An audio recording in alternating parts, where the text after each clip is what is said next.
He saved the Apache girl from raiders, but the price was more than he ever imagined. Saul Carter's ranch is the only thing standing between a deadly sheriff and a boy who carries a secret worth killing for. With every move he makes, the danger closes in. Can Saul protect the woman and child he's come to care for, or will the past catch up with them all? Watch until the end to see if the ranch can survive. And comment below, what would you risk to protect a life? Snow hadn't touched the Arizona ridge that Christmas week, but the cold came down the canyon the way a preacher warns of judgment. Slow, steady, and meant for the hearts of men. Saul Carter rode the south line of his land, with his collar turned high, one gloved hand resting on the worn horn of the saddle, the other loose near his rifle. He lived quiet these days. Quiet suited a man who'd buried more than he cared to remember. The sun was slipping behind the red rock when he heard it. A thin cry, trembled by wind, too soft for a coyote, and too human for anything God meant to leave alone. Saul pulled the reins, sat still. The cry came again. "Lord," he murmured under his breath, "don't let that be what I think it is." He nudged the gelding forward, letting the canyon tell him where to go. The brush thickened around a boulder field, mesquite scraping the stirrup. Then he saw it. A scrap of cloth caught on a thorn, a trail of scuffed dirt, and beside a deadfall log, a baby. Wrapped in a filthy bundle, face streaked with dust and heat, the child let out another cry, weak, broken, fighting. Saul swung down fast. "Easy now," he whispered, though his own voice shook. The baby's skin burned hot. Fever, bad one. He lifted the small body, and as he did, he noticed something else. A drag mark in the sand leading under the brush. Saul followed with his eyes, breath stalling in his chest. A woman lay half hidden in the shadow of the rocks, limp as a spent prayer. Young, Apache. Her leg was torn open near the calf, blood dried in dark lines down her ankle. One arm curled protectively toward where the baby had been. Saul knelt beside her. "Ma'am, can you hear me?" Her eyelids fluttered. She tried to raise herself, failed. When she spoke, it was barely air. "The child. I've got him," Saul said. "He's right here." Her gaze moved to his hand, to the bundle resting against his chest. Relief flickered, too faint to last. Saul looked over his shoulder. The canyon floor held long shadows now, and wind carried something he didn't like. The faint tremor of distant hoofbeats. Raiders. And close. He didn't wait for permission. He slid one arm beneath the woman's shoulders, the other under her knees. She winced as he lifted, but no sound left her mouth. The baby whimpered as Saul tucked him into the crook of his coat against his chest. "You hold on," Saul said quietly. "Both of you. Lord willing, we make it back." He moved fast, placing her across the saddle, climbing up behind her. With the child secured inside his coat, Saul turned the gelding toward the ridge trail, not the obvious path, but the one of broken stone where hoof prints didn't hold. Hoofbeats behind him swelled and fell away again. He kept the horse to a steady trot, refusing to run. The sound would carry, and she wouldn't survive a hard ride. Her head leaned against his shoulder, breath thin and shallow. "Just a little farther," he muttered. "My ranch is over that rise." The baby stirred, a weak cry pressing against Saul's ribs. He opened his coat just enough to look. The child's eyes blinked up at him, dark, fevered, searching. One tiny hand reached toward the edge of Saul's coat, curling around the leather strap across his chest. "Easy now," Saul whispered again. "I've got you." The ridge trail narrowed. Wind kicked dust around them. Twice Saul thought he saw shadows moving on the far slope, but he didn't break pace. He kept his eyes forward, jaw locked. When his ranch finally came into view, small cabin, tired fence, lantern hanging cold on the porch, Saul breathed a single prayer. "Thank you, Lord. Just get us through that gate." He reached the yard as dusk spilled over the canyon. Saul swung down, catching the woman before she slipped. Her eyes were half open but unfocused. "Ma'am, stay with me." He carried her into the cabin, laid her on the narrow bed, then checked the baby again. The fever was worse. The child's breaths came in shallow pulls. Saul pulled off his gloves. "All right," he said, voice low but steady. "I'll do what I can, and what I can't, God help us." He shut the door, bolted it once, then twice. Outside, the wind dragged a sound across the yard. Hoofbeats again, closer this time. Saul glanced at the woman, the baby, then at the rifle hanging by the door. Something had already found its way to his land, and something else was coming. He lifted the rifle from its hook. The night wasn't done with them yet. Saul set the rifle on the table, lit the single lamp he kept for storm nights, and knelt beside the woman's leg. The wound had gone stiff, angry red around the edges. Whatever tore her open hadn't been kind. He washed his hands in cold well water, then soaked a strip of cloth. "This is gonna hurt," he said, not knowing if she understood him or not. Her eyes opened a sliver. She watched his hands, not his face as he cleaned the blood and dirt away. She didn't flinch until he pressed the cloth to the gash. When she did, it was only a sharp breath pulled between her teeth. "You're tougher than I am," Saul murmured. "That's the truth." The baby let out a soft cry from the corner where he'd laid him, wrapped in Saul's own coat. Saul glanced over his shoulder. The tiny chest rose and fell in uneven beats. Fever sweat shone across his brow. "I hear you," Saul said quietly. "Just hold on." He worked fast. Press, wipe, bind. When he finished, he drew the blanket up to her waist and stepped back. The woman's lids fluttered again. "My name," she whispered, voice rough as canyon sand. "You can tell me when you're ready," Saul answered. "Right now you rest." He crossed the cabin, lifted the baby, and felt the heat rising off him. Fever like that didn't wait. Saul grabbed his coat, shoved his arms through the sleeves, and opened the door a crack. Cold air swept in. Night had fallen fully now. Dark sky. No moon. The kind of black the desert held tight. Saul listened. Wind. An owl. And underneath, hoofbeats. Distant. Slow. Searching.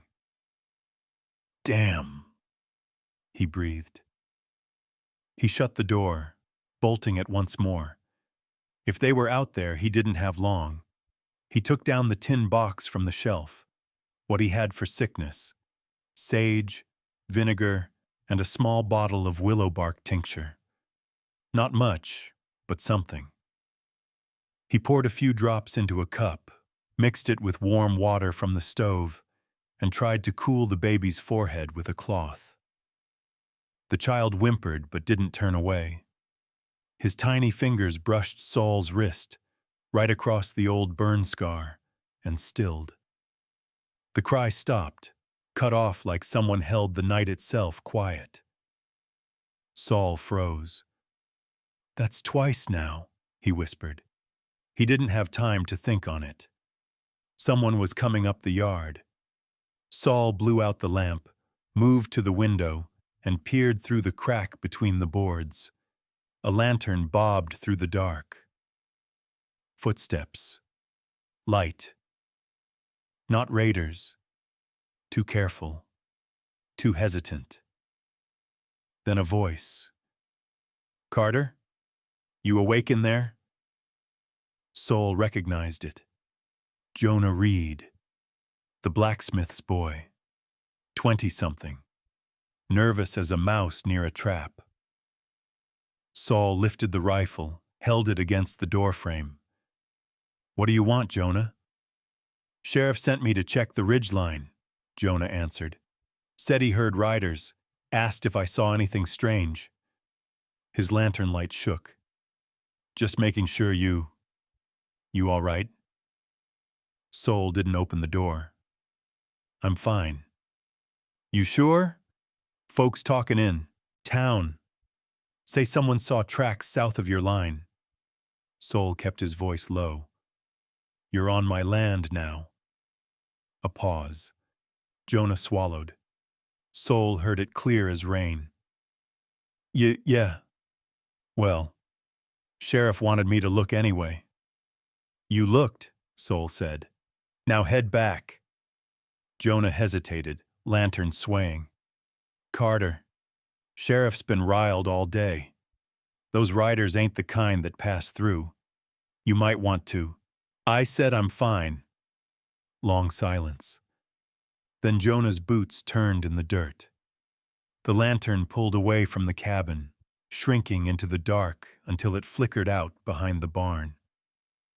Saul didn't move for a full minute. He only breathed when the night went still again. He set the rifle down, went back to the baby, and checked the fever. Worse. The child's breaths came fast now, like short, stolen puffs. Saul brushed the cloth across the boy's brow again. "You hold on, little man. Not tonight. Not Christmas week." Behind him, the woman stirred, her voice soft as a wind-bent reed. "They follow. Not only me." Saul turned. "What?" Her eyes opened, this time clear. "They want the child." The cabin seemed to shrink around them, walls closing, air thinning. Saul looked at the baby, then the bolted door, then back at her. "What in God's name did you run from?" She didn't answer. Didn't have breath to. But her eyes said enough. Whatever hunted her was hunting him now too. Saul stood slowly, reached for the rifle again, and checked the chamber. Outside, far off, a single gunshot cracked the night. Closer than before, and getting closer still. The gunshot rolled across the canyon like a warning sent from a mile of dark. Saul didn't flinch, but the woman on the bed stiffened. The baby whimpered, fever pulling his breath thin again. Saul moved to the window, pushed 2 fingers between the boards, and looked out. Nothing but wind and the long stretch of yard. Still, something in the dust looked wrong. A track. Heavy. Too clean. Not raiders. Not Jonah. Someone else had been on his land before night fell. He slid the rifle strap over his shoulder and stepped back to the bed. The woman watched him through half-lidded eyes. "You know who it is?" Saul asked. She swallowed. "Men. Hired. Not tribe. Not soldiers. Paid." "For what?" Her gaze drifted to the baby, just for a breath. Then she closed her eyes. Soul didn't press. You didn't get truth by squeezing blood from a stone. You got it by waiting long enough for it to rise. He checked the baby again. Heat rolled off him. Saul had seen fever take grown men in a day. A child this small didn't stand a chance without help. He rubbed his jaw, mind turning fast. He had to get more medicine. Cool cloth wasn't enough. O'Malley would have what he needed. Old remedies, fresh goat milk, maybe even that blue salve she refused to tell anyone how she made. But town meant eyes. Town meant questions. Town meant sheriff. Saul looked at the door bolts. 2, both sturdy. He moved to the hearth and dropped another log on the coals, keeping the flame low so it wouldn't show through the cracks. "Listen," he said quietly, turning to the woman. "I gotta ride out. The boy won't make it to morning without something stronger." Her hand tightened on the blanket. "Raiders." "I know," Saul replied. "That's why I'm moving fast." She tried to push herself up. Pain hit her hard, and her arm buckled. "I go." "No, ma'am," Saul said, crossing back to her. "You're staying put. You step 1 foot outside that door, and you'll bleed out before they even find you." Her breath trembled. Not fear, anger. A kind of anger that comes from running too long. Saul softened his voice.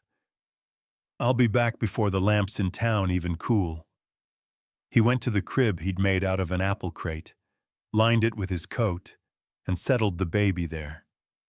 The boy's fingers curled weakly around the fabric. Saul touched the child's shoulder once. "You hold on." He grabbed his hat, doused the lamplight, and stepped outside. Cold slapped him clean across the face. The kind that made a man see his own breath and hear things he shouldn't. He scanned the yard. Fence still standing. Gate still shut. But the dust near the barn had been disturbed. Someone had stood there long enough to smoke or think, or both. Saul walked toward the spot slow, boots quiet on the dirt. When he reached it, he knelt. A boot print. Deep. Heel worn uneven. Rim sharp. He knew that kind of boot. Bounty men wore them. Men who earned their keep by tracking folks who didn't want to be found. Saul rose. The wind shifted, carrying a faint smell, tobacco mixed with something sweeter. Not Jonah. Not any ranch hand he'd ever met. Saul turned toward the ridge. Moon was still low, barely a sliver behind the clouds, but it cast enough light for him to see movement along the rocks. A horse. Rider sitting still, watching his cabin like a hungry dog watches a closed cellar. Saul didn't wave, didn't shout. He just stared back. The rider didn't move. Not forward. Not back. Just watched. Saul's fingers brushed the butt of the pistol at his hip. Not to draw, just to remind the night he wasn't standing empty-handed. Then, as quiet as the wind slipping behind the barn, the rider turned his horse and vanished into the canyon shadows. Saul exhaled once, slow. He headed for the stable, saddled the gelding in the dark, and whispered a short prayer, one meant for journeys taken under God's eye. "Keep 'em breathing till I get back." He swung into the saddle and nudged the horse toward the trail. Behind him, the cabin stood small and lonely against the black. A single cry rose from inside, thin, sharp, pleading. Saul didn't look back. If he did, he wouldn't leave. The trail ahead was dirt and risk, but the baby didn't have time for fear. He kicked the gelding into motion. Night swallowed him whole. Saul kept the gelding to a fast walk until he cleared the ridge. Running would draw eyes. Walking made a man look like he belonged to the night. The trail dipped low, winding through mesquite and open rock. He rode without lamp, letting the dim starlight do what it could. A man alone at midnight usually wasn't worth trouble, but Saul knew he wasn't riding for himself anymore. By the time the first lantern glow of town peeked through the cottonwoods, the wind had died. Even the river held its breath. Clearwater wasn't a big place. Few stores, a saloon, a church, a sheriff's office that caught more dust than law. But it had O'Malley, and that was enough. Saul dismounted behind the apothecary shed and tied the reins low. He didn't want hoofbeats echoing through the skinny streets. The gelding snorted once, unsettled by the stillness. "Easy," Saul whispered, stroking its neck. "In and out. Quick." He stepped into Main Street's shadowed edge. Lamps in the saloons still burned, drunks arguing, a piano key clinking out of tune. Farther down, the sheriff's office window held a weak yellow square of light. Saul stayed clear of it. He crossed the street, boots silent. Most homes were dark, Christmas week or not, cold locked people inside. Only one place showed life: O'Malley's. A thin line of lamplight slid under the door. Saul rapped once. The door cracked open. A sharp old eye glinted through the gap. "Carter?" Her voice was scratchy as barrel rope. "You choosing a strange hour for visiting. Need milk, fever cure, and something strong for pain." "For who?" she asked. Not nosy, just the way healers spoke. "Baby boy," Saul said. "Bad one." O'Malley didn't waste breath. She opened the door wide and shuffled inside. Saul followed, shutting the night out behind him. She moved fast for her age, hands knowing exactly where every jar and cloth sat on the shelves. She filled a small tin with goat milk, added a pinch of herbs, then reached for a dark bottle from the top rack. "This'll bring the fever down if God wills it." Saul paid without counting. He wasn't here to barter. But when she turned to hand him the bundle, her eyes narrowed. "What's that on your wrist?" she asked. Saul glanced down. The baby's earlier grip had smeared a faint line of dirt across his old burn scar. She stepped closer, frowning. "No, not that. The cloth." She reached to the edge of his coat and plucked something free. A strip of leather, tiny, braided, stamped with a faint symbol. Saul froze. The woman in his cabin must have torn it from the baby's wrist when he carried him out. O'Malley held it to the lamplight, face going pale. "Where'd you get this, Carter?" He didn't intend to answer, but her expression made him. "Found a woman near the ridge, wounded, baby with her." Her hand closed tight around the strip. "That mark belongs to someone you best avoid." "Who?" She looked toward the window as if the walls could hear. "That's Sheriff Rusk's brand. Same one he uses on property he swears in as evidence. Same one I've seen on things that never should have been claimed." Saul's jaw locked. "You telling me the sheriff's got reason to want a baby gone?" "I'm telling you," O'Malley whispered. "You brought fire to your own doorstep." Footsteps passed outside. 2 sets, slow, purposeful. Saul shifted closer to the doorframe, listening. The footsteps paused. A voice murmured, too soft to catch words, but the tone was wrong, heavy, sure of itself. A man out at this hour wasn't a man doing good. O'Malley snuffed her lamp so fast the wick hissed. "Go," she whispered. "Out the back. Don't let them see you." Sol eased out the back door, boots skimming the dirt, hugging the wall until he reached the alley. The gelding stamped a hoof softly, sensing him. As Sol untied the reins, another voice carried through the cold. "You check O'Malley's yet?" "Door's dark," someone answered. "Rusk said the kid's close. Real close." Sol didn't breathe, didn't blink. He swung into the saddle and guided the horse away from town, keeping to the brush until every lantern glow disappeared behind him. Once he reached open land, he pushed the gelding faster, wind peeling off the ridge, night chasing at his heels. Behind him, Clearwater swallowed his trail. Ahead, the cabin waited. So did the baby, and so did whatever truth the woman had kept locked behind her wounded breath. Sol tightened his grip on the reins. He wasn't riding toward safety. He was riding into a storm. Sol reached his land just as the first thin line of dawn brushed the rocks. Not sunrise, just the hint of it, cold and reluctant. The cabin sat still, too still. No smoke from the chimney, no flicker of light, no cry from the baby. Sol dismounted before the gelding fully stopped, boots hitting the dirt with a dull thud.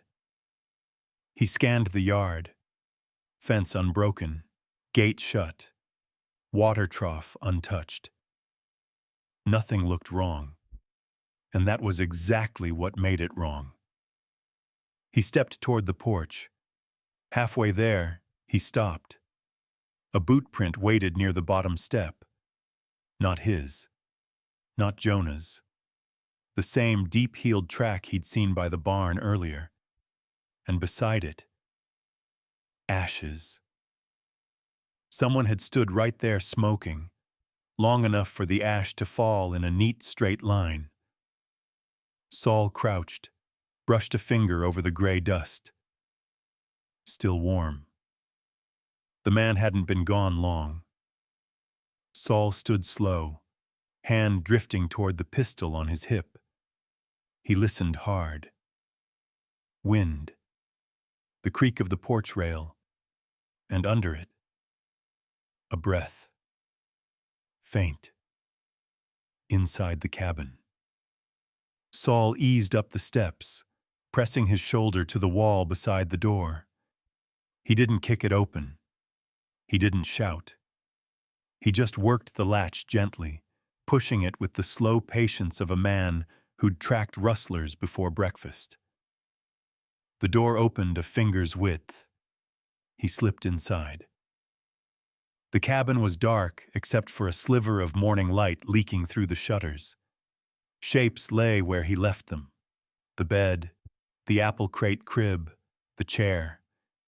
But the woman wasn't on the bed. She sat on the floor, back to the wall, the baby held tight against her chest, her breath shallow from the effort. One hand gripped a wooden spoon like a knife. When she saw Sol, her shoulders sagged. "You came back," she whispered. Sol stepped fully inside, closed the door behind him. "Anybody else here?" She shook her head. Door moved. I hid. He crossed to her quickly, kneeling beside the baby. The fever hadn't broken, but the boy's cries had softened into small, ragged breaths. Sol held out the small tin O'Malley gave him. "Milk, medicine. Take it slow." She obeyed without question, dipping her finger into the mixture and touching the boy's lips. The baby latched on the taste, weak but willing. Sol finally exhaled. He looked at the woman.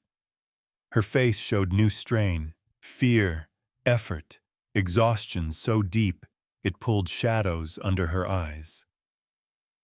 "You see him?" Sol asked softly. "The man who came?" She hesitated, then nodded once. He watched through the wall gaps.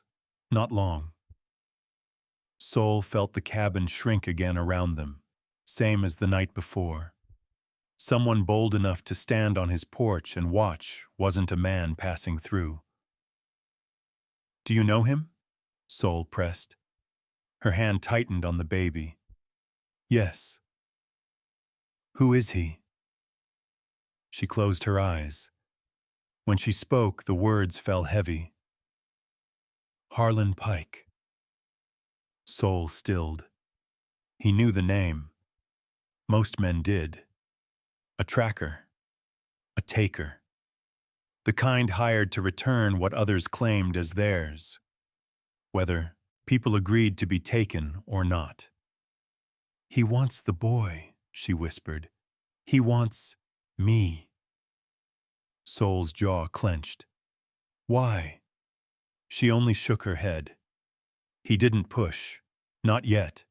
She was holding too much in her ribs already, and the baby was still fighting to breathe. He stood, checked the window. The ridge lay quiet, but quiet didn't mean safe. It meant someone was thinking. Sol slid the bar across the door. "They found us once. They'll find us again." The woman lifted her gaze, dark eyes steady. "Then we don't wait."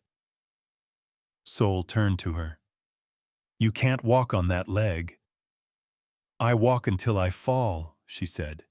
"Better than dying here." He stared at her for a long moment. Then he shook his head. "No, ma'am. If there's running to do, I'm the one doing it." She looked at him, really looked, for the first time. Something unspoken passed between them, carried on the breath of fear and the thin morning light. "You risk much," she whispered. "Not more than you already have." A silence settled thick and sharp. Then the baby stirred, letting out a hoarse cry that cracked through the air like a split branch.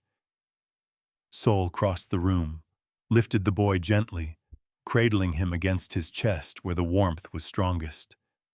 The child's fingers curled again, same spot as before, pressing against Sol's burn scar.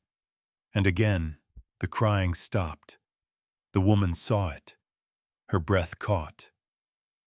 Sol didn't say a word, but something shifted in him. Quiet as dawn breaking behind a cloud. He moved to the window. The ridge glowed faintly under the coming sun. He watched the rocks, the long stretch of trail, the places shadows hid men with dark intentions. "They're close," he said. The woman didn't ask how he knew. Some things a man simply felt in his bones. Sol heard the riders before he saw them. 3 hoofbeats steady, 1 lighter, stepping cautious like the horse knew it carried a man who preferred shadows. He set the baby back into the apple crate crib, covered him with Sol's coat, and motioned to the woman. "Stay low. Don't move unless I say." She nodded once, her breath tight but steady. Sol stepped outside, closing the door behind him. Morning had finally broken, but the light came thin, as if the sun wasn't sure it belonged on a day like this. 3 horses stood at the gate. Behind them, dust drifted in slow ribbons. At the front sat Sheriff Rusk, coat pressed, boots clean, hat brimmed sharp like it had never known hard work. His hand rested lightly on his saddle horn, fingers tapping the leather in a slow, measured rhythm. "Carter," Rusk said, voice smooth as a snake sliding over river stones. "Mornin' to you." Sol didn't return the greeting. "State your reason." Rusk smiled like a man humoring a child. Now, we're neighbors, and neighbors ought to check in when trouble's about." "Trouble's not on my land," Sol replied. "That's so." Rusk reached into his coat and pulled out a folded paper. "Funny thing, then. Got word an Apache girl's been seen running the canyon. Dangerous situation. Folks worried she might bring raiders down onto Clearwater. Sol didn't look at the paper. I haven't seen anybody. Rusk tilted his head. You sure? 'Cause it'd be a mighty shame if the town found out you were harboring someone. Folks get nervous. Nervous folks make poor decisions. Sol kept still. A silent line of wind ran between them. Rusk let the paper hang loose from his fingers. Listen, Carter. I'm offering you peace. You hand the girl over, we keep the raiders from your fence. Everybody wins. Sol's jaw tightened. That's not how winning works. Rusk chuckled. On the contrary, that's exactly how it works when you're the one holding the pen. He tapped the paper again. Want me to read it to you? States clear as day that any Apache female found trespassing near town lines is to be surrendered to my custody for relocation. Relocation, Sol repeated, the word dead in his mouth. Ain't personal, Rusk said. It's order, and order keeps your ranch from burning.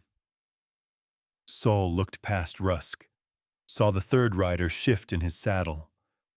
The man's coat sleeve lifted just enough to show a patch of burnt red cloth tied around his wrist, the same color as the strip Kaya tore from the raider's gear. Sol's stomach went still. Rusk followed his gaze and smiled. Oh, him? Just a helper. Knows the canyon better than most. Hired him to keep the peace. Peace. That was the word men used when they meant something else entirely. Rusk leaned forward. Let me give you a piece of advice, Carter. A man alone don't have many cards in his hand, but he can still play smart. Sol didn't respond. Rusk folded the paper slow, deliberate. We'll be back by sundown, with more men if need be. I suggest you think on the choice God's put in front of you. Sol stepped forward, just enough to make the dust shift under his boot. This is my land, he said quietly. Rusk's smile thinned. For now. He raised 2 fingers, and the riders pulled their reins. The horses turned, kicking up a thin veil of dust as they headed back toward the main road.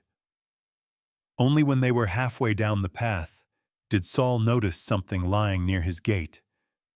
A small bundle of sage and dried grass, tied with red thread. Apache warning sign. Or raider bait. Hard to say. Sol bent, picked it up, and felt the thread between his fingers. Behind him, the cabin creaked softly. Inside were 2 souls depending on him, one wounded, one barely breathing. He looked at the ridge. Rusk's men were still visible, shrinking against the morning light. They weren't done. Not by a long mile. Sol straightened, pocketed the sage bundle, and whispered a single sentence meant for no ears but God's. Give me strength before sundown. Because sundown was when the storm would come, and mercy was never what men like Rusk rode with. The baby's fever worsened by midday. Barely a sound left him now, only the thin, broken breaths of a child fighting too hard for air. Kaya tried to cool him with damp cloths, but her hands shook from weakness. Sol stood over them both, jaw set. He needs more than what I got here, he said. Kaya met his eyes. There was no fear in her gaze, only a quiet acknowledgement of truth. Go, she whispered. I stay. Hide. Sol hesitated, but the boy's chest fluttered again, almost faltering. That decided it. He saddled the gelding in silence, checked the rifle, tucked the medicine tin into his coat, and stepped out. As he mounted, he looked back once. Kaya's silhouette was small in the doorway, the baby held close, both framed by a cabin too thin to keep danger out. "I'll be back before long," Sol said. She didn't answer, but her nod carried more weight than words. The ride into town felt different this time. Not quiet, watchful. The kind of watchfulness a hunter feels when another hunter walks the same trail. As Sol approached Main Street, conversations tapered. Men paused mid-sentence. Women on porches pulled their shawls tighter. A few stepped inside. Doors clicked shut. Sol tied the gelding near the trough and walked toward O'Malley's. Each bootstep pulled more eyes. Murmurs rose just behind him, never loud enough to claim. "That's him. Sheriff said he seen tracks. Why'd he ride in alone? Something's off." Sol didn't look back. He reached O'Malley's door and knocked twice. The old woman opened it almost instantly, as though she'd been standing behind it waiting. Her gaze flicked to the street, then to Sol. "You brought trouble with you." "I brought a child who's dying," Sol said. That was enough. She stepped aside. Inside smelled of boiled herbs and old pine. Sol closed the door behind him. "He's still burnin'?" she asked. "Hotter." O'Malley muttered something under her breath, a short prayer or a curse Sol couldn't tell, and fetched a handful of dried leaves, a dark jar, and a cloth soaked in something sharp. "This'll help," she said, packing the items into a small sack. Sol reached for payment, but she held up a hand. "Not this time." He blinked. "Why not?" "Because Sheriff Rusk came round this mornin' askin' who bought medicine nights ago." She tightened the sack. "I told him no one. But that man's eyes, he don't ask to learn. He asks to confirm." Sol understood too well. O'Malley leaned closer, voice dropping. "You best be gone before he circles back." He took the sack, but before he turned, she grabbed his wrist. "You still got that strip of leather?" she asked. Sol pulled it from his pocket. O'Malley snatched it from his hand with a hiss. "Lord save us," she whispered. "This is worse than I feared." "What's it mean?" Sol asked. She lifted it to the light. The faint symbol glowed like an old bruise. "That's Sheriff Rusk's personal mark, the one he uses on things he claims as seized goods. Evidence." Her jaw clenched. "But a child ain't evidence unless someone's trying to hide him." Sol felt something hard settle deep in his ribs. O'Malley pressed the strip back into his hand. "You take that boy and get him far from here." "I ain't runnin'," Sol said. "Then you best shore up whatever fence God gave you," she snapped. "'Cause Rusk won't stop. Not now." Footsteps echoed outside. Several pairs this time. Not passing. Stopping. A shadow crossed O'Malley's window. Then another. "Back door," she whispered. Sol moved without question. He slipped into the narrow hall, out the rear entrance, and into the alley. The gelding stood where he left it, but two men lingered at the far end of the lane, talking low. Sol untied the reins. The horse stamped once, too loud. Both men turned. "Hey!" one of them started. Sol swung into the saddle in one motion. "Hold up there!" the other shouted. Sol didn't hold up. He kicked the gelding hard and tore through the alley, brushing past crates and barrels. A shout rose behind him. Boots slapped dirt. Someone grabbed for his coat as he passed the corner, but he ducked low, letting the darkness swallow him. Shots cracked. 2, maybe 3, but none found him. He hit the open field at a dead run, wind screaming past his ears, the sack of medicine thumping against his rib cage. Hoofbeats behind him faded quick. Town horses weren't bred for night chases. Saul didn't slow until Clearwater became a dim cluster of lights behind him. Only then did he breathe. But even in that breath, he knew one thing. He hadn't escaped trouble. He'd just brought its full attention home. The sun was gone by the time Saul reached the ranch again. The night had already grown cold, and a thin wind cut through the canyon like a blade. Saul slowed the gelding at the edge of the property. The land stretched wide in the fading light, but something felt off. He didn't see the usual signs, the way the wind stirred the tall grass, or how the evening shadows lay just right over the ridge. He stopped. His boots felt heavier than they should, the silence pulling tight around him. "Easy," he whispered to the horse, but the gelding was already jittery, nostrils flaring. The animal knew the same thing Saul knew. Something was wrong. Saul reached into his coat, fingers brushing the cold steel of the rifle, but his eyes stayed fixed on the dirt road leading up to the cabin. He couldn't place it at first, but then he saw it. Small, faint, hidden under a tumbleweed near the porch. A boot print. A large one. Fresh. Not his. Not Jonah's. Harlan Pike. Saul's gut tightened. He stepped down from the horse slowly, boots grinding into the dirt. A soft crunch, like the last echo of a man's footstep. That was the kind of mark Harlan Pike left behind, a deliberate, heavy tread meant for tracking. He moved toward the cabin, every step slow, measured, but he didn't rush. The baby still needed him inside, and Kaya too. He couldn't afford to go in guns blazing without knowing where the threat lay.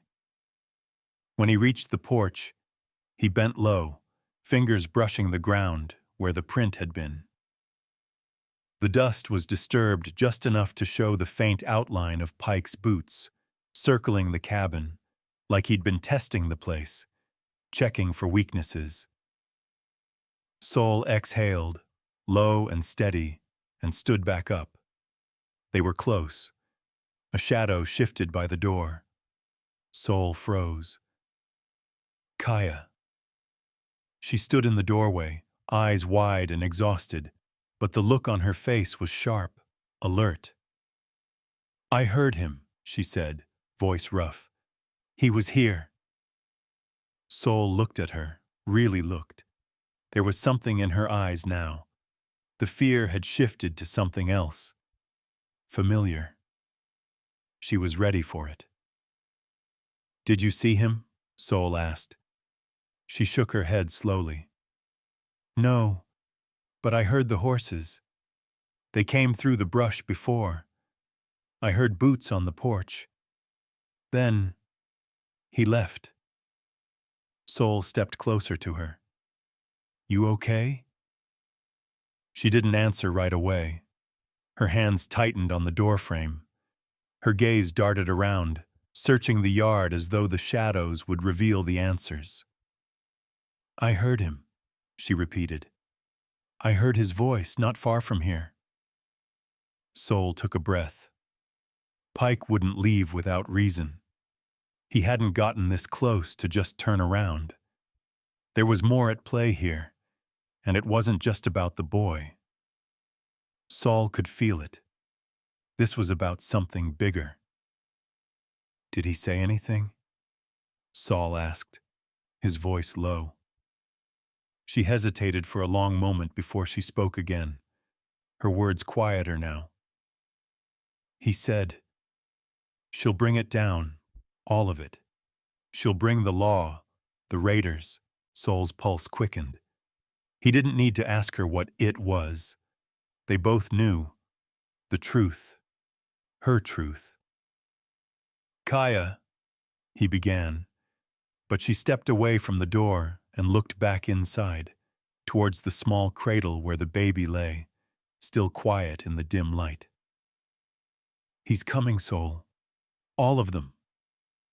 Her voice trembled as she spoke, but it wasn't fear. It was acceptance. "And if you stay, they'll come for you too." Soul didn't answer. He couldn't. His thoughts were racing, running in circles. She wasn't wrong, but he wasn't leaving. The baby needed him. Kaya needed him. And as long as those two were under his roof, he wasn't going anywhere. He took a slow, steadying breath, then turned back toward the shadows. "I'll deal with it," he said, his words cold and certain. "I'll make sure they don't come again." The wind picked up, the night growing heavier. Soul turned to head back into the cabin, but his hand rested on the doorframe, feeling the wood under his fingers. "I won't run from this, Kaya. We'll hold them off." Kaya didn't say anything. She didn't need to. Instead, she stepped aside, letting him pass into the darkness of the cabin. As Saul closed the door behind him, he felt it. The weight of the promise hanging between them, as heavy as the night itself. He'd made a vow, and that was the only thing that mattered. Outside, the wind picked up again, a gust so sharp it sliced through the crack beneath the door. Saul didn't need to hear the sounds of hooves coming closer. He already felt them. The storm had arrived, and there was no turning back. The wind howled through the cracks in the cabin, but inside, Saul felt a strange stillness settle in. He wasn't sure if it was the quiet before the storm or the weight of everything closing in around him. Kaya was still on the floor by the crib, her eyes locked on the baby. The boy's breathing was shallow, too fast. He was slipping further into fever. Saul didn't look at her. He didn't need to. They both knew the reality of what was coming. From outside, the sound of hoofbeats grew louder, slower, methodical. They were coming this time. Not just raiders, not just Pike. It was all of them, and they had nowhere left to go but through. Saul ran his fingers over the rifle again. It was old, but solid. He'd used it too many times to count. And now, it would see him through the hardest night he'd ever lived. The cabin door groaned in the wind, and Saul paused. He couldn't shake the feeling that someone was watching, waiting just outside, waiting for him to make the first move. "Saul," Kaya whispered. He turned to her, feeling the heaviness in her voice. "What is it?" She looked down at the baby in her arms, her hand brushing his forehead. "I can't keep him alive on my own," she said, voice low. "You know what I'm asking." Saul's throat tightened, but he didn't show it. He crossed the room, crouched beside her, and touched the boy's small hand. The fever burned his skin even through the thin cloth. "I'll get the medicine," he said. "You'll stay here. You'll keep him safe." Kaya's eyes flickered with something. Fear, pain, but also something more. A kind of resignation. "I can't stay," she said quietly. "I know what they'll do." Saul clenched his jaw but didn't reply. They both knew that if Pike and his men came through, they wouldn't just take her. They'd burn everything. The ranch, the town, everything. The silence was broken by a loud knock at the door. A sharp knock. A demand. Not a question. Saul's hand shot to the rifle, but his eyes stayed locked on the door. They're here, Kaya said softly, pulling the baby closer. Sol took a breath. Stay down. He stood slowly, moved toward the door. His mind raced, but his steps were slow, deliberate. He reached for the knob, his fingers steady, and opened the door a crack. Sheriff Rusk stood on the other side, his hand resting casually on the grip of his revolver. The other two riders behind him stood still, their faces hidden by the shadows of their wide-brimmed hats. Rusk smiled, but it wasn't a friendly smile. It was the kind of smile a man gives when he knows he's holding the upper hand. "You're a hard man to find, Carter," Rusk said, his voice smooth. "You wouldn't happen to have something of mine, would you?" Sol didn't respond immediately. He knew what this was. He could feel it in the air, the tension, thick as smoke.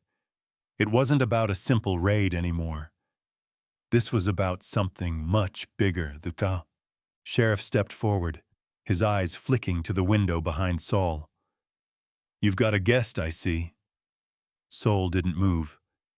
"You know what I'm here for," Rusk said. "And I'll be damned if you think you can keep him from me." The words hit Sol like a weight, but he didn't let it show. His eyes never left Rusk's face. "You can take your men and leave," Sol said slowly, "before things get worse." Rusk chuckled, shaking his head. "Oh, Carter, I think you're mistaken. You see, you're the one who's going to make this easy for us. And it's a shame. You've got a lot of land, a lot of history here." He stepped forward, eyes narrowing. "But you're standing in the way of the law, and you're not the one who gets to decide who stays or goes." Sol's fingers tightened on the rifle, but he didn't lift it. "You know how this ends, don't you?" Rusk asked, his voice quiet now, almost friendly. "I've got a pretty good idea," Sol replied. Rusk's eyes flashed with something dark. "Then you know what you have to do." The wind outside picked up, rattling the window, but Sol didn't break his gaze. He wasn't going to let them push him into a corner. Not today. "I'm not giving her to you," Sol said, his voice cold. "And I'm not giving the boy." Rusk's smile faltered, but only for a moment. He reached for his belt, where a piece of paper was tucked away. "Then I guess we'll have to do this the hard way," he said, pulling the paper free. "But don't say I didn't warn you." He held the paper out, like it was something that could decide everything. Sol didn't reach for it. He didn't need to. He knew what was written there. "It's a contract," Rusk said, his voice dropping. "For the Apache. For the boy. You've got no choice. Either hand them over, or I'll take you in too." Sol didn't move. For a moment, the only sound was the wind, sharp and cold against the cabin. Then Sol spoke again, his voice low but firm. "You'll have to go through me first." Rusk's eyes narrowed, and Sol felt the shift in the air. This was the moment. The tipping point. Behind him, the baby coughed, weak but loud enough to carry through the room. Kaya shifted in the shadows, holding her breath. And in that moment, Sol knew. There was no turning back now. Sol didn't take his eyes off Rusk. The sheriff stood there, calm, like he was waiting for the world to bend to him. The wind picked up outside, howling through the cracks in the cabin. But inside there was only stillness. The kind of stillness that comes before everything breaks. The paper in Rusk's hand rustled like it had already decided the ending. Sol didn't move, didn't speak.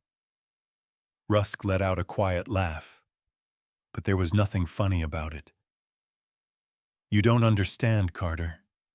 This is bigger than you. Bigger than your little patch of dirt. I understand plenty, Sol said, his voice low but steady. You're here for the boy. You've been here before, haven't you? Rusk's eyes flickered. For a second, Sol thought he saw something. Not fear, no, not that. But a shift. Like the man was calculating the next move. Give her up, Rusk said, his tone softer, but still firm. You don't want to go down this road. Not with me. Sol's hand went to the rifle, not lifting it, just touching it. His fingers felt cold against the wood. Cold like the wind outside. Cold like the choice he had to make. Kaya shifted behind him, the baby's small cough cutting through the tension. Her voice was barely a whisper. Sol, don't. Rusk's gaze snapped to her, then back to Sol. See? She knows. She knows what'll happen if you don't cooperate. Sol's pulse quickened, but he didn't look away. No, he said, the word firm like a stake in the ground. I'm not giving her up. Rusk's smile faltered. A flash of something dark flickered in his eyes. His hand tightened on his revolver, just enough to make Sol's muscles coil. You don't have a choice, Carter, Rusk said, his voice dropping to a low growl. You can either hand them over, or you can bury them with your pride. But make no mistake, I will take them. And if you try to stop me, we'll bury you too. The cold, sharp click of a revolver being drawn filled the silence. Sol's fingers wrapped around the rifle. The sound of the hammer pulling back was louder than any words. He wasn't sure how it happened, but in that moment, everything snapped. His mind cleared, like the calm before a storm. The wind outside howled, and the first shot rang out, echoing off the canyon walls. Sol didn't flinch. He didn't need to. Rusk's men were behind him now, spreading out across the yard. Their boots thudded on the wooden porch. The crack of the door frame splitting as the first bullet hit it rang in his ears, but it was too late. The men were in position. Sol turned, rifle raised, and fired once. The bullet hit the wood near one of the riders, who ducked behind the nearest post. Sol's aim was quick, but his heart was steady. His eyes stayed locked on Rusk. Rusk didn't flinch. He smiled again, but this time it was tight, like the man knew what was coming. You've made your choice, Carter, he said, his voice like gravel. The men moved, closing in. The tension stretched thinner with each passing second, the pressure building like the pull of a rope too tight. But just as the second shot was about to be fired, something else happened. A voice from behind the house. Low, steady, unmistakable. You said you wanted trouble, Rusk. Sol didn't turn, but he felt it. The presence. A shadow falling over the porch. Jonah. He'd come back. Rusk's men hesitated, but only for a moment. Then, like dogs unleashed, they turned toward the new threat. Jonah stepped out from behind the barn, rifle in hand, eyes cold. The tension in the air shifted again, this time in Sol's favor. We all know you're a man who doesn't back down, Jonah called out, his voice steady. But I reckon you're about to see what happens when you try to push someone who ain't afraid to stand their ground. Rusk's face twisted with frustration. You think you can stop me, boy? You and Carter both? Jonah's rifle didn't waver. You're outnumbered. And that was when the full weight of the situation hit Saul. Rusk's men weren't prepared for the backup. They weren't prepared for Jonah, and they sure as hell weren't ready to face down both of them. The wind picked up again, biting through the silence as Rusk's face contorted with rage. He motioned to one of his men, signaling the first real move. But it was too late. Jonah fired, knocking the revolver from the man's hand. The shot rang clear, sharp. Rusk cursed under his breath and took a step back, his hand reaching for his gun again. But Saul was already moving. He took aim, steady as he'd ever been. No hesitation. One shot. The rifle's crack was deafening. The bullet hit Rusk's shoulder, knocking him off balance. He stumbled, caught by one of his men. "Not today, Rusk," Saul muttered, his voice hard. The remaining riders froze, calculating. Jonah stepped forward, rifle still raised, his voice low and controlled. "You can leave now, or you can stay and die here. It's up to you." The riders hesitated for a moment longer, but when they saw Rusk still struggling to stand, the decision was made. With a shout, they turned and ran, their horses galloping away from the ranch, leaving behind the man who'd come to claim it. Saul let out a slow breath, feeling the tension in his shoulders loosen. It wasn't over. Not yet. But it was a start. He turned to Jonah, who gave him a quick nod. Neither of them said anything for a long moment. Finally, Saul spoke. "You should have stayed out of this." Jonah didn't answer, but he didn't have to. They both knew that sometimes you didn't get to choose when to fight. You just had to be ready when it came. And that night, it had come. The wind had died down, but the night still hung heavy, full of the aftermath. The men were gone, but the weight of their presence lingered like smoke in the air. The cabin stood in silence now. The door cracked slightly, the faint light of a single lantern flickering through the window. Saul stood just outside, rifle slung across his back, his hand resting lightly on the wooden frame of the door. His heart still pounded, adrenaline mixed with exhaustion, but there was something else too, something colder. He hadn't expected Jonah's arrival. The man's loyalty was clear now, but Saul couldn't help feeling a twinge of distrust. In a world like theirs, trust was currency, and it was always spent carefully. The sound of footsteps behind him drew his attention. Kaya stepped out onto the porch, holding the baby in her arms. She looked tired, worn down, but her eyes were sharp, scanning the yard with a kind of quiet determination. "You were right," she said, her voice soft but firm. "They're gone for now, but they'll be back." Saul didn't answer right away.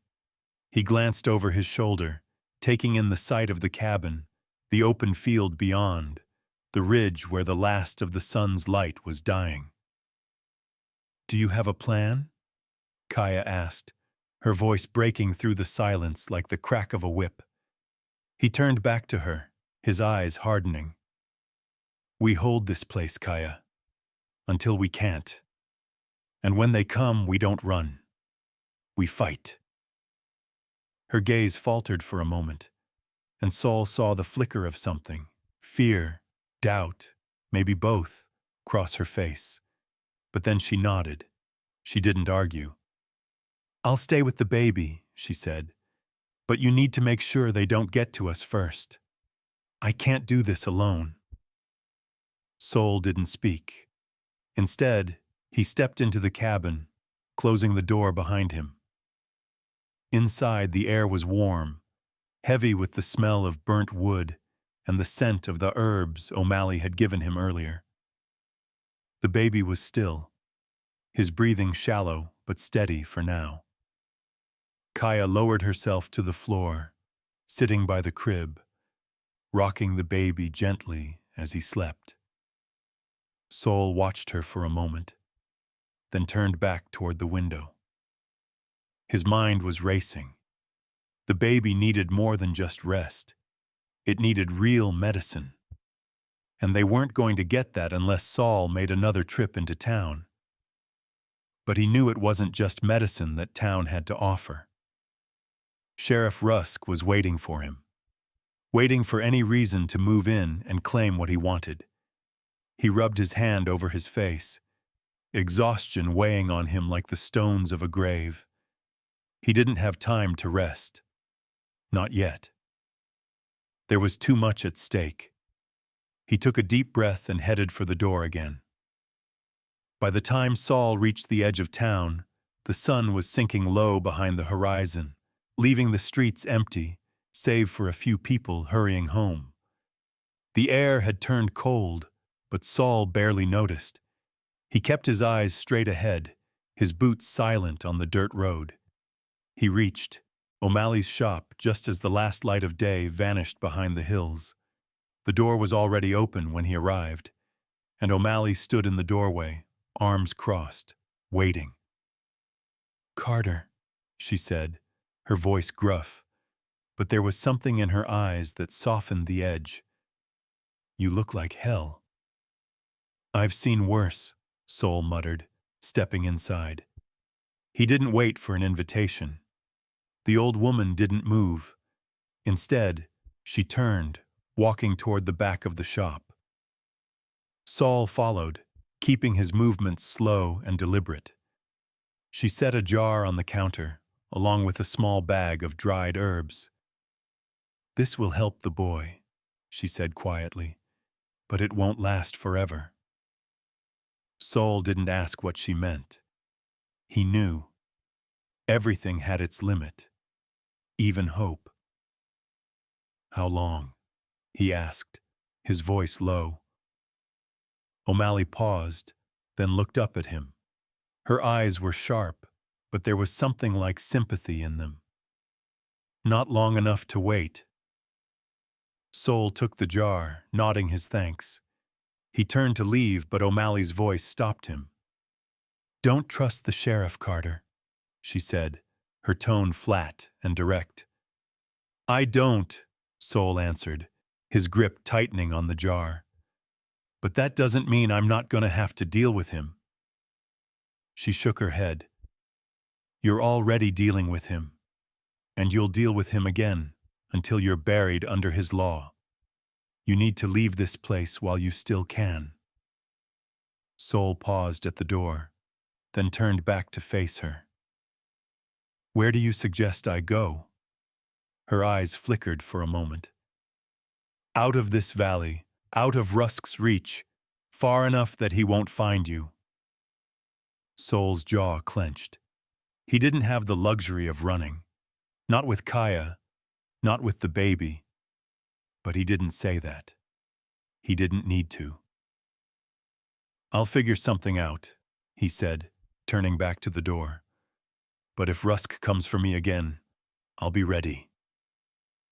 O'Malley didn't argue. She just nodded, and Saul stepped back into the night. Back at the ranch, the door creaked open behind him as he approached the porch. Kaya was still in the same spot, holding the baby, rocking him gently. Her face was pale, her eyes tired, but there was a quiet resolve in her gaze that mirrored his own. "How is he?" Sol asked, stepping inside. Kaya looked up, her face softening. "Better. For now." Sol didn't speak. He took the jar from his coat pocket and handed it to her. "We're not out of the woods yet, but this should help." She looked down at the jar, her fingers brushing the smooth glass. "Thank you." Sol's eyes lingered on her face for a moment before he turned away. He didn't have the answers. Not yet. He didn't know what would happen when Sheriff Rusk came back.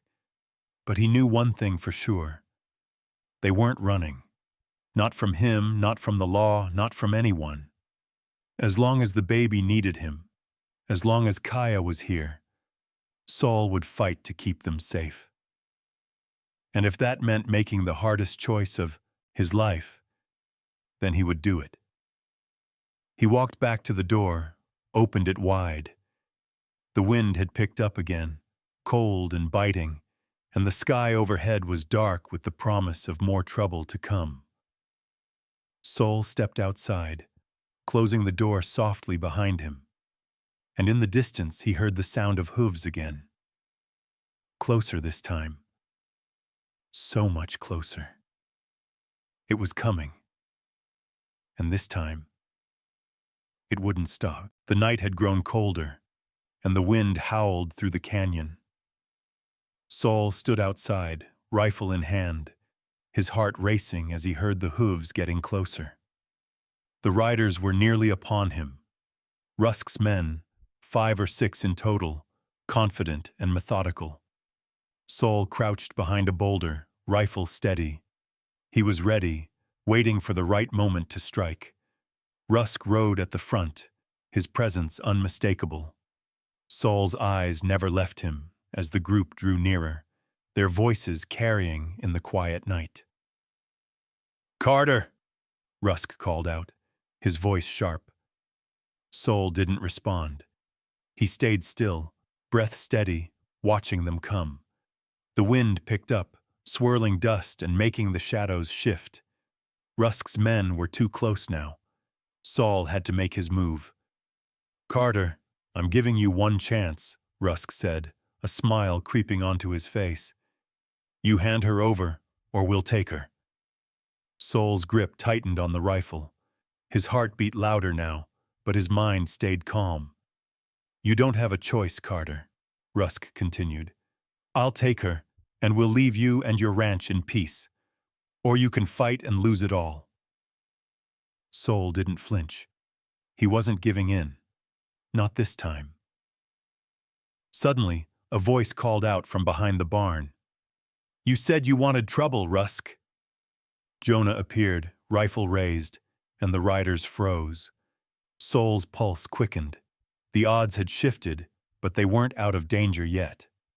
Rusk's men hesitated, but Rusk just smiled, unfazed. "You think you can stop me, boy?" Jonah didn't hesitate. He fired, taking down one of Rusk's men before the others could react. The chaos erupted instantly, shots ringing through the air. Saul fired once, hitting Rusk's shoulder. The sheriff stumbled, but he didn't fall. The remaining men scrambled for cover, but Jonah's steady aim kept them pinned. "Leave now," Jonah called, "or we'll make you." The men hesitated, glancing between Rusk and the two of them. Outnumbered, they made a decision. One by one, they turned their horses and fled into the night. Saul lowered his rifle, breath steadying. The battle had been won, for now, but he knew it wasn't over, not by a long shot. Jonah turned to him, nodding. "We've got him for now." Saul didn't respond immediately. His gaze shifted toward the cabin where Kaya and the baby were. They were safe, for now. But the fight wasn't over. It was just beginning. "We'll hold this land," Saul said, his voice firm. Jonah nodded in agreement. "We'll hold it." Together they walked back toward the cabin, knowing there were more battles to come.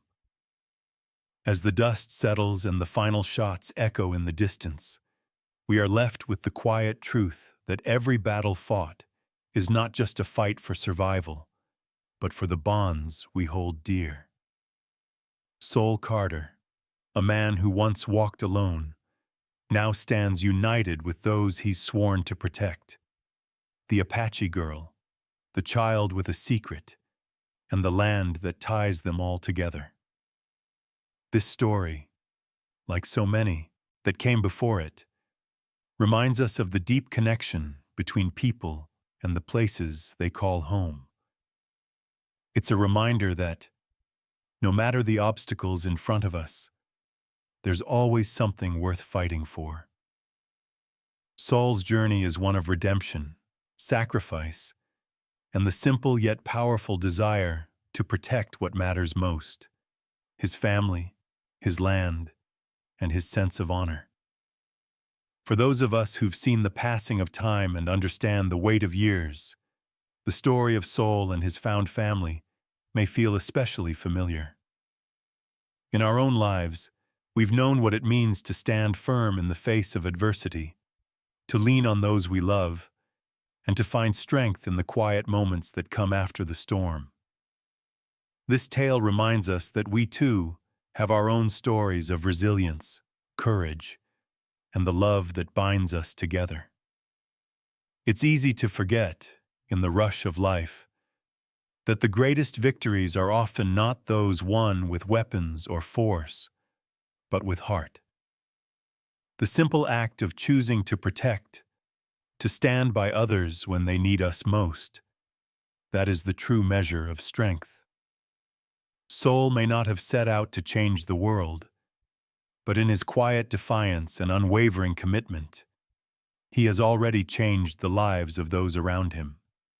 And maybe, just maybe, he's reminded us all of the power of compassion and courage. As we close the chapter on this story, I want to invite you to reflect on the moments that have shaped your own life. What stories of bravery and love do you hold dear? Whether they are big or small, each one has its place in the tapestry of our lives. Share them with us because, just like Saul, we are all connected by the stories we tell and the lives we live. If you've enjoyed this journey with us, please take a moment to like this video, share it with friends and family, and subscribe to our channel for more stories that remind us of the power of love, family, and resilience. Your support means the world to us, and we're so grateful for each and every one of you who joins us on this adventure. We'd love to hear your thoughts in the comments below. What do you think about Saul's choices? What does the idea of family mean to you? If you have your own stories to share, whether of adventure, love, or resilience, we want to hear them. This channel is about more than just stories. It's about creating a community of people who believe in the power of connection, no matter the age. Thank you for being part of this journey with us. It's a privilege to share these stories, and we can't wait to bring you more. Until next time, remember, sometimes the greatest battles we face are not the ones fought in the open, but the ones fought in our hearts. Stay safe, stay strong, and keep telling your story. The night had grown colder, and the wind howled through the canyon. Saul stood outside, rifle in hand, his heart racing as he heard the hooves getting closer. The riders were nearly upon him. Rusk's men, 5 or 6 in total, confident and methodical. Saul crouched behind a boulder, rifle steady. He was ready, waiting for the right moment to strike. Rusk rode at the front, his presence unmistakable. Saul's eyes never left him as the group drew nearer, their voices carrying in the quiet night. "Carter!" Rusk called out, his voice sharp. Saul didn't respond. He stayed still, breath steady, watching them come. The wind picked up, swirling dust and making the shadows shift. Rusk's men were too close now. Saul had to make his move. "Carter, I'm giving you one chance," Rusk said, a smile creeping onto his face. "You hand her over, or we'll take her." Saul's grip tightened on the rifle. His heart beat louder now, but his mind stayed calm. "You don't have a choice, Carter," Rusk continued. "I'll take her, and we'll leave you and your ranch in peace. Or you can fight and lose it all." Saul didn't flinch. He wasn't giving in. Not this time. Suddenly, a voice called out from behind the barn. You said you wanted trouble, Rusk. Jonah appeared, rifle raised, and the riders froze. Soul's pulse quickened. The odds had shifted, but they weren't out of danger yet. Rusk's men hesitated, but Rusk just smiled, unfazed.